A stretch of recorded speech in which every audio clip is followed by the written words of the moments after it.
ಮೊನ್ನೆ ಮಧ್ಯರಾತ್ರಿವರೆಗೆ ಕೂಡ ಪಾರ್ಲಿಮೆಂಟ್ ಅಲ್ಲಿ ಕೂತ್ರು.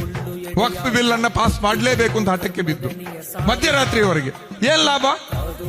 ಈ ದೇಶದ 80% ಜನರಿಗೆ ಏನ್ ಸಿಕ್ತು ಅಂತ ನಾನು ಕೇಳಲಿಕ್ಕೆ ಬಯಸ್ತೀನಿ. ನೀವೇನು ಶಿಕ್ಷಣದ ಹಕ್ಕಿನ ಕಾಯ್ದೆಯನ್ನು ತಿದ್ದುಪಡಿ ಮಾಡ್ಲಿಕ್ಕೆ ಹೊರಟ್ರಾ? ಇಲ್ಲಿಯ ಬಡವರ ಮಕ್ಕಳಿಗೂ ಕೂಡ ಶಿಕ್ಷಣ ಸಿಗ್ಬೇಕು, ಅವರಿಗೆ ಶಿಕ್ಷಣ ಸಿಗ್ತಾ ಇಲ್ಲ ಅಂತ. ಆರೋಗ್ಯದ ಹಕ್ಕನ್ನ ಸಂವಿಧಾನದ ಕಾಯ್ದೆಯನ್ನಾಗಿಸುವ, ಸಂವಿಧಾನದ ಮೂಲದ ಹಕ್ಕನ್ನಾಗಿಸುವ ಒಂದು ಕಾಯ್ದೆಯನ್ನು ತರಲಿಕ್ಕೆ ಬೇಕಾಗಿ ಮಧ್ಯರಾತ್ರಿವರೆಗೆ ನೀವು ಪಾರ್ಲಿಮೆಂಟ್ ಅನ್ನು ನಡೆಸಿದ್ರಾ? ಇವತ್ತು ಜನ ಆರೋಗ್ಯದ ಸಮಸ್ಯೆ ಬಂದ್ರೆ ಭಿಕ್ಷೆ ಬೇಡುವಂತ ಸ್ಥಿತಿ ಇದೆ. ವಾಟ್ಸ್ಆಪ್ ನಲ್ಲಿ ಇವತ್ತು ಕ್ರೌಡ್ ಫಂಡಿಂಗ್ ಮಾಡುವಂತ ಸ್ಥಿತಿ ಇದೆ. ಅವರ ಆರೋಗ್ಯದ ಕಾರಣಕ್ಕಾಗಿ ಆಸ್ಪತ್ರೆಗಳ ಬಿಲ್ಲು ಕಟ್ಟಲಿಕ್ಕೆ ಆಗದೆ ಇವತ್ತು ಬೀದಿಗೆ ಬರ್ತಾ ಇದ್ದಾರೆ. ಅದರಿಂದಾಗಿ ಆರೋಗ್ಯದ ಹಕ್ಕಿನ ಕಾಯ್ದೆಯನ್ನು ತರಲಿಕ್ಕೆ ಬೇಕಾಗಿ ನೀವು ಮಧ್ಯರಾತ್ರಿವರೆಗೆ ಸೆಷನ್ ನಡೆಸಿದ್ದ. ಈ ದೇಶದ ಯುವಜನತೆ ಇವತ್ತು ನಿರುದ್ಯೋಗದಿಂದ ತತ್ತರಿಸಿದ್ದಾರೆ. ಅವರಿಗೆ ಉದ್ಯೋಗ ಇಲ್ಲ.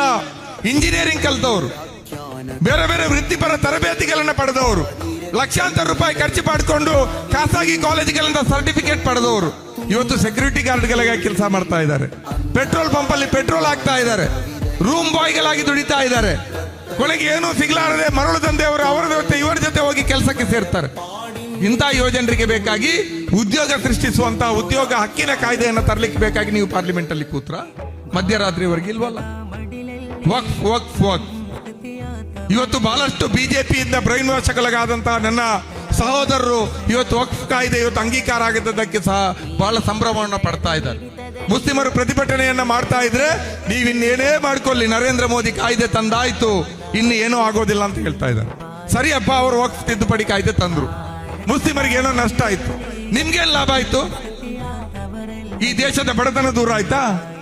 ಇಲ್ಲಿ ಎಲ್ರಿಗೂ ಮನೆ ಸಿಕ್ತಾ? ಎಲ್ರಿಗೂ ಉದ್ಯೋಗ ಸಿಕ್ತಾ? ಎಲ್ರಿಗೂ ಶಿಕ್ಷಣ ಸಿಕ್ತಾ? ಎಲ್ರಿಗೂ ಆರೋಗ್ಯ ಸಿಕ್ತಾ? ಟೋಲ್ ಗೇಟ್ಗಳಲ್ಲಿ ಟೋಲ್ ಪಾವತಿ ಆಗದೆ ಓಡಾಡ್ಲಿಕ್ಕೆ ನಮ್ಗೆ ರಸ್ತೆಗಳು ನಿರ್ಮಾಣ ಆಯ್ತಾ? ಏನ್ ಕೊಟ್ರಿ ನೀವು? ಯಾರಿಗೆ ನೆಮ್ಮದಿಯ ಬದುಕನ್ನ ಕೊಟ್ರಿ? ಇವತ್ತು ಹಸಿವಿನಿಂದ ಸಾಯ್ತಾ ಇರುವಂತಹ ಆದಿವಾಸಿಗಳಿಗೆ ವಕ್ಫ್ ಕಾಯ್ದೆ ತಿದ್ದುಪಡಿಗಳಿಂದ ಏನ್ ಲಾಭ?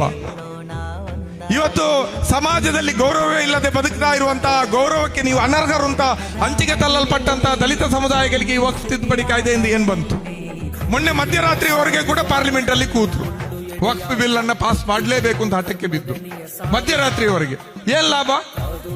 ಈ ದೇಶದ 80% ಜನರಿಗೆ ಏನ್ ಸಿಕ್ತು ಅಂತ ನಾನು ಕೇಳಲಿಕ್ಕೆ ಬಯಸ್ತೀನಿ. ನೀವೇನು ಶಿಕ್ಷಣದ ಹಕ್ಕಿನ ಕಾಯ್ದೆಯನ್ನು ತಿದ್ದುಪಡಿ ಮಾಡ್ಲಿಕ್ಕೆ ಹೊರಟ್ರಾ? ಇಲ್ಲಿಯ ಬಡವರ ಮಕ್ಕಳಿಗೂ ಕೂಡ ಶಿಕ್ಷಣ ಸಿಗ್ಬೇಕು, ಅವರಿಗೆ ಶಿಕ್ಷಣ ಸಿಗ್ತಾ ಇಲ್ಲ ಅಂತ. ಆರೋಗ್ಯದ ಹಕ್ಕನ್ನ ಸಂವಿಧಾನದ ಕಾಯ್ದೆಯನ್ನಾಗಿಸುವ, ಸಂವಿಧಾನದ ಮೂಲದ ಹಕ್ಕನ್ನಾಗಿಸುವ ಒಂದು ಕಾಯ್ದೆಯನ್ನು ತರಲಿಕ್ಕೆ ಬೇಕಾಗಿ ಮಧ್ಯರಾತ್ರಿವರೆಗೆ ನೀವು ಪಾರ್ಲಿಮೆಂಟ್ ಅನ್ನು ನಡೆಸಿದ್ರಾ? ಇವತ್ತು ಜನ ಆರೋಗ್ಯದ ಸಮಸ್ಯೆ ಬಂದ್ರೆ ಭಿಕ್ಷೆ ಬೇಡುವಂತ ಸ್ಥಿತಿ ಇದೆ. ವಾಟ್ಸ್ಆಪ್ ನಲ್ಲಿ ಇವತ್ತು ಕ್ರೌಡ್ ಫಂಡಿಂಗ್ ಮಾಡುವಂತ ಸ್ಥಿತಿ ಇದೆ. ಅವರ ಆರೋಗ್ಯದ ಕಾರಣಕ್ಕಾಗಿ ಆಸ್ಪತ್ರೆಗಳ ಬಿಲ್ಲು ಕಟ್ಟಲಿಕ್ಕೆ ಆಗದೆ ಇವತ್ತು ಬೀದಿಗೆ ಬರ್ತಾ ಇದ್ದಾರೆ. ಅದರಿಂದಾಗಿ ಆರೋಗ್ಯದ ಹಕ್ಕಿನ ಕಾಯ್ದೆಯನ್ನು ತರಲಿಕ್ಕೆ ಬೇಕಾಗಿ ನೀವು ಮಧ್ಯರಾತ್ರಿವರೆಗೆ ಸೆಷನ್ ನಡೆಸಿದ್ದ. ಈ ದೇಶದ ಯುವಜನತೆ ಇವತ್ತು ನಿರುದ್ಯೋಗದಿಂದ ತತ್ತರಿಸಿದ್ದಾರೆ. ಅವರಿಗೆ ಉದ್ಯೋಗ ಇಲ್ಲ. ಇಂಜಿನಿಯರಿಂಗ್ ಕಲಿತವರು, ಬೇರೆ ಬೇರೆ ವೃತ್ತಿಪರ ತರಬೇತಿಗಳನ್ನು ಪಡೆದವರು, ಲಕ್ಷಾಂತರ ರೂಪಾಯಿ ಖರ್ಚು ಮಾಡಿಕೊಂಡು ಖಾಸಗಿ ಕಾಲೇಜುಗಳಿಂದ ಸರ್ಟಿಫಿಕೇಟ್ ಪಡೆದವರು ಇವತ್ತು ಸೆಕ್ಯೂರಿಟಿ ಗಾರ್ಡ್ಗಳಾಗಿ ಕೆಲಸ ಮಾಡ್ತಾ ಇದ್ದಾರೆ. ಪೆಟ್ರೋಲ್ ಪಂಪ್ ಅಲ್ಲಿ ಪೆಟ್ರೋಲ್ ಹಾಕ್ತಾ ಇದ್ದಾರೆ. ರೂಮ್ ಬಾಯ್ಗಳಾಗಿ ದುಡಿತಾ ಇದ್ದಾರೆ. ಕೊನೆಗೆ ಏನೂ ಸಿಗ್ಲಾರದೆ ಮರಳು ದಂಧೆಯವರು ಅವರ ಜೊತೆ ಇವರ ಜೊತೆ ಹೋಗಿ ಕೆಲಸಕ್ಕೆ ಸೇರ್ತಾರೆ. ಇಂಥ ಯುವಜನರಿಗೆ ಬೇಕಾಗಿ ಉದ್ಯೋಗ ಸೃಷ್ಟಿಸುವಂತ ಉದ್ಯೋಗ ಹಕ್ಕಿನ ಕಾಯ್ದೆಯನ್ನು ತರಲಿಕ್ಕೆ ಬೇಕಾಗಿ ನೀವು ಪಾರ್ಲಿಮೆಂಟ್ ಅಲ್ಲಿ ಕೂತ್ರ ಮಧ್ಯರಾತ್ರಿವರೆಗೆ ಇಲ್ವಲ್ಲ. ವಕ್ಫ್ ವಕ್ಫ್ ವಕ್ಫ್ ಇವತ್ತು ಬಹಳಷ್ಟು ಬಿಜೆಪಿಯಿಂದ ಬ್ರೈನ್ ವಾಶ್ಗಳಾದಂತಹ ನನ್ನ ಸಹೋದರರು ಇವತ್ತು ವಕ್ಫ್ ಕಾಯ್ದೆ ಇವತ್ತು ಅಂಗೀಕಾರ ಆಗಿದ್ದಕ್ಕೆ ಸಹ ಬಹಳ ಸಂಭ್ರಮವನ್ನು ಪಡ್ತಾ ಇದ್ದಾರೆ. ಮುಸ್ಲಿಮರು ಪ್ರತಿಭಟನೆಯನ್ನ ಮಾಡ್ತಾ ಇದ್ರೆ ನೀವಿನ್ನೇನೇ ಮಾಡ್ಕೊಳ್ಳಿ, ನರೇಂದ್ರ ಮೋದಿ ಕಾಯ್ದೆ ತಂದಾಯ್ತು, ಇನ್ನು ಏನೂ ಆಗೋದಿಲ್ಲ ಅಂತ ಹೇಳ್ತಾ ಇದ್ದಾರೆ. ಸರಿಯಪ್ಪ, ಅವರು ವಕ್ಫ್ ತಿದ್ದುಪಡಿ ಕಾಯ್ದೆ ತಂದ್ರು, ಮುಸ್ಲಿಮರಿಗೆ ಏನೋ ನಷ್ಟ ಆಯ್ತು, ನಿಮ್ಗೇನ್ ಲಾಭ ಆಯ್ತು? ಈ ದೇಶದ ಬಡತನ ದೂರ ಆಯ್ತಾ? ಇಲ್ಲಿ ಎಲ್ರಿಗೂ ಮನೆ ಸಿಕ್ತಾ? ಎಲ್ರಿಗೂ ಉದ್ಯೋಗ ಸಿಕ್ತಾ? ಎಲ್ರಿಗೂ ಶಿಕ್ಷಣ ಸಿಕ್ತಾ? ಎಲ್ರಿಗೂ ಆರೋಗ್ಯ ಸಿಕ್ತಾ? ಟೋಲ್ ಗೇಟ್ಗಳಲ್ಲಿ ಟೋಲ್ ಪಾವತಿ ಆಗದೆ ಓಡಾಡ್ಲಿಕ್ಕೆ ನಮ್ಗೆ ರಸ್ತೆಗಳು ನಿರ್ಮಾಣ ಆಯ್ತಾ? ಏನ್ ಕೊಟ್ರಿ ನೀವು? ಯಾರಿಗೆ ನೆಮ್ಮದಿಯ ಬದುಕನ್ನ ಕೊಟ್ರಿ? ಇವತ್ತು ಹಸಿವಿನಿಂದ ಸಾಯ್ತಾ ಇರುವಂತಹ ಆದಿವಾಸಿಗಳಿಗೆ ವಕ್ಫ್ ಕಾಯ್ದೆ ತಿದ್ದುಪಡಿಗಳಿಂದ ಏನ್ ಲಾಭ? ಇವತ್ತು ಸಮಾಜದಲ್ಲಿ ಗೌರವವೇ ಇಲ್ಲದೆ ಬದುಕ್ತಾ ಇರುವಂತಹ, ಗೌರವಕ್ಕೆ ನೀವು ಅನರ್ಹರು ಅಂತ ಹಂಚಿಕೆ ತಳ್ಳಲ್ಪಟ್ಟಂತಹ ದಲಿತ ಸಮುದಾಯಗಳಿಗೆ ಈ ವಕ್ಫ್ ತಿದ್ದುಪಡಿ ಕಾಯ್ದೆಯಿಂದ ಏನ್ ಬಂತು? ಇವತ್ತು ಒಂದು ತಿಳಿಬೇಕು, ಮುಸ್ಲಿಮರಿಲ್ಲ ಅಂದ್ರೆ ಬಿಜೆಪಿಯೂ ಇಲ್ಲ, ನರೇಂದ್ರ ಮೋದಿಯೂ ಕೂಡ ಇಲ್ಲ. ಬಹುಶಃ ಭಾರತ ದೇಶದಲ್ಲಿ 15% ಮುಸ್ಲಿಮರು ಇಲ್ಲದೆ ಇದ್ದಿದ್ರೆ, ಮುಸ್ಲಿಂ ಕೇಂದ್ರಿತವಾದ ರಾಜಕಾರಣವನ್ನ ಬಿಜೆಪಿ ಮಾಡದೇ ಇರ್ತಿದ್ರೆ ನರೇಂದ್ರ ಮೋದಿ ಅವರು ಈಗಲೂ ಚಾ ಮಾಡ್ತಾನೆ ಇರ್ತಿದ್ರು, ಪ್ರಧಾನಿ ಆಗ್ತಾ ಇರಲಿಲ್ಲ.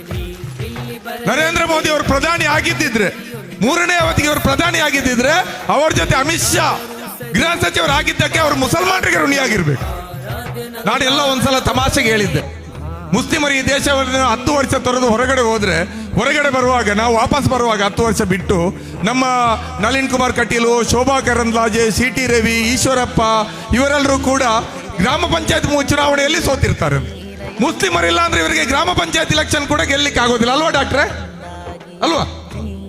ಮುಸ್ಲಿಮರ ಜಪವೇ ಅಲ್ವಾ? ಬೆಳಿಗ್ಗೆ ಅದು ಮುಸ್ಲಿಮರ ಜಪ, ರಾತ್ರಿ ಮಲಗುವಾಗಲೂ ಮುಸ್ಲಿಮರ ಜಪ, ಇನ್ನೇನು ಇಲ್ಲ. ಇವರ ರಾಜಕಾರಣ ಇಷ್ಟೇ. ಇವತ್ತು ಒಂದು ತಿಳಿಬೇಕು, ಮುಸ್ಲಿಮರಿಲ್ಲ ಅಂದ್ರೆ ಬಿಜೆಪಿಯೂ ಇಲ್ಲ, ನರೇಂದ್ರ ಮೋದಿಯೂ ಕೂಡ ಇಲ್ಲ. ಬಹುಶಃ ಭಾರತ ದೇಶದಲ್ಲಿ 15% ಮುಸ್ಲಿಮರು ಇಲ್ಲದೆ ಇದ್ದಿದ್ರೆ, ಮುಸ್ಲಿಂ ಕೇಂದ್ರಿತವಾದ ರಾಜಕಾರಣವನ್ನ ಬಿಜೆಪಿ ಮಾಡದೇ ಇರ್ತಿದ್ರೆ ನರೇಂದ್ರ ಮೋದಿ ಅವರು ಈಗಲೂ ಚಾ ಮಾಡ್ತಾನೆ ಇರ್ತಿದ್ರು, ಪ್ರಧಾನಿ ಆಗ್ತಾ ಇರಲಿಲ್ಲ. ನರೇಂದ್ರ ಮೋದಿ ಅವರು ಪ್ರಧಾನಿ ಆಗಿದ್ದಿದ್ರೆ, 3ನೇ ಅವಧಿಗೆ ಅವರು ಪ್ರಧಾನಿ ಆಗಿದ್ದಿದ್ರೆ, ಅವ್ರ ಜೊತೆ ಅಮಿತ್ ಶಾ ಗೃಹ ಸಚಿವರಾಗಿದ್ದಕ್ಕೆ ಅವರು ಮುಸಲ್ಮಾನರಿಗೆ ಋಣಿಯಾಗಿರ್ಬೇಕು.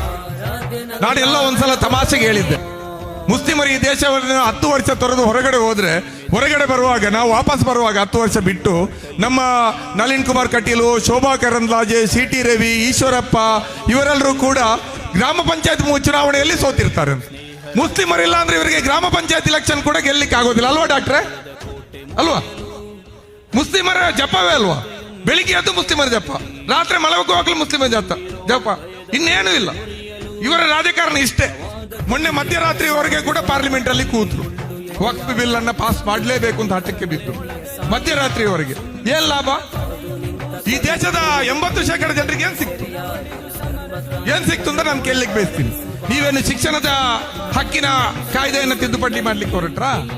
ಇಲ್ಲಿ ಬಡವರ ಮಕ್ಕಳಿಗೂ ಕೂಡ ಶಿಕ್ಷಣ ಸಿಗ್ಬೇಕು, ಅವರಿಗೆ ಶಿಕ್ಷಣ ಸಿಗ್ತಾ ಇಲ್ಲ ಅಂತ. ಆರೋಗ್ಯದ ಹಕ್ಕನ್ನ ಸಂವಿಧಾನದ ಕಾಯ್ದೆಯನ್ನಾಗಿಸುವ, ಸಂವಿಧಾನದ ಮೂಲದ ಹಕ್ಕನ್ನಾಗಿಸುವ ಒಂದು ಕಾಯ್ದೆಯನ್ನು ತರಲಿಕ್ಕೆ ಬೇಕಾಗಿ ಮಧ್ಯರಾತ್ರಿವರೆಗೆ ನೀವು ಪಾರ್ಲಿಮೆಂಟ್ ಅನ್ನು ನಡೆಸಿದ್ರಾ? ಇವತ್ತು ಜನ ಆರೋಗ್ಯದ ಸಮಸ್ಯೆ ಬಂದ್ರೆ ಭಿಕ್ಷೆ ಬೇಡುವಂತ ಸ್ಥಿತಿ ಇದೆ. ವಾಟ್ಸ್ಆಪ್ ನಲ್ಲಿ ಇವತ್ತು ಕ್ರೌಡ್ ಫಂಡಿಂಗ್ ಮಾಡುವಂತ ಸ್ಥಿತಿ ಇದೆ. ಅವರ ಆರೋಗ್ಯದ ಕಾರಣಕ್ಕಾಗಿ ಆಸ್ಪತ್ರೆಗಳ ಬಿಲ್ಲು ಕಟ್ಟಲಿಕ್ಕೆ ಆಗದೆ ಇವತ್ತು ಬೀದಿಗೆ ಬರ್ತಾ ಇದ್ದಾರೆ. ಅದರಿಂದಾಗಿ ಆರೋಗ್ಯದ ಹಕ್ಕಿನ ಕಾಯ್ದೆಯನ್ನು ತರಲಿಕ್ಕೆ ಬೇಕಾಗಿ ನೀವು ಮಧ್ಯರಾತ್ರಿವರೆಗೆ ಸೆಷನ್ ನಡೆಸಿದ್ದ. ಈ ದೇಶದ ಯುವಜನತೆ ಇವತ್ತು ನಿರುದ್ಯೋಗದಿಂದ ತತ್ತರಿಸಿದ್ದಾರೆ. ಅವರಿಗೆ ಉದ್ಯೋಗ ಇಲ್ಲ.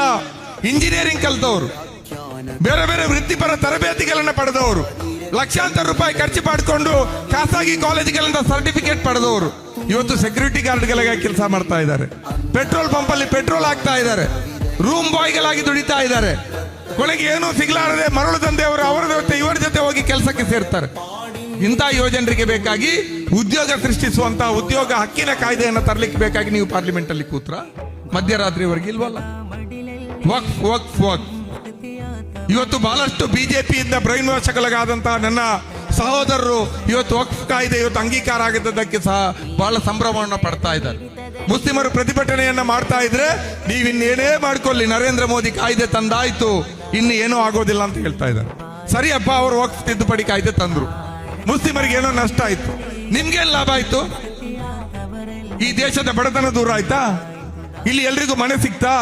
ಎಲ್ರಿಗೂ ಉದ್ಯೋಗ ಸಿಕ್ತಾ? ಎಲ್ರಿಗೂ ಶಿಕ್ಷಣ ಸಿಕ್ತಾ? ಎಲ್ರಿಗೂ ಆರೋಗ್ಯ ಸಿಕ್ತಾ? ಟೋಲ್ ಗೇಟ್ಗಳಲ್ಲಿ ಟೋಲ್ ಪಾವತಿ ಆಗದೆ ಓಡಾಡ್ಲಿಕ್ಕೆ ನಮ್ಗೆ ರಸ್ತೆಗಳು ನಿರ್ಮಾಣ ಆಯ್ತಾ? ಏನ್ ಕೊಟ್ರಿ ನೀವು? ಯಾರಿಗೆ ನೆಮ್ಮದಿಯ ಬದುಕನ್ನ ಕೊಟ್ರಿ? ಇವತ್ತು ಹಸಿವಿನಿಂದ ಸಾಯ್ತಾ ಇರುವಂತಹ ಆದಿವಾಸಿಗಳಿಗೆ ವಕ್ಫ್ ಕಾಯ್ದೆ ತಿದ್ದುಪಡಿಗಳಿಂದ ಏನ್ ಲಾಭ? ಇವತ್ತು ಸಮಾಜದಲ್ಲಿ ಗೌರವವೇ ಇಲ್ಲದೆ ಬದುಕ್ತಾ ಇರುವಂತಹ, ಗೌರವಕ್ಕೆ ನೀವು ಅನರ್ಹರು ಅಂತ ಹಂಚಿಕೆ ತಳ್ಳಲ್ಪಟ್ಟಂತಹ ದಲಿತ ಸಮುದಾಯಗಳಿಗೆ ಈ ವಕ್ಫ್ ತಿದ್ದುಪಡಿ ಕಾಯ್ದೆಯಿಂದ ಏನ್ ಬಂತು?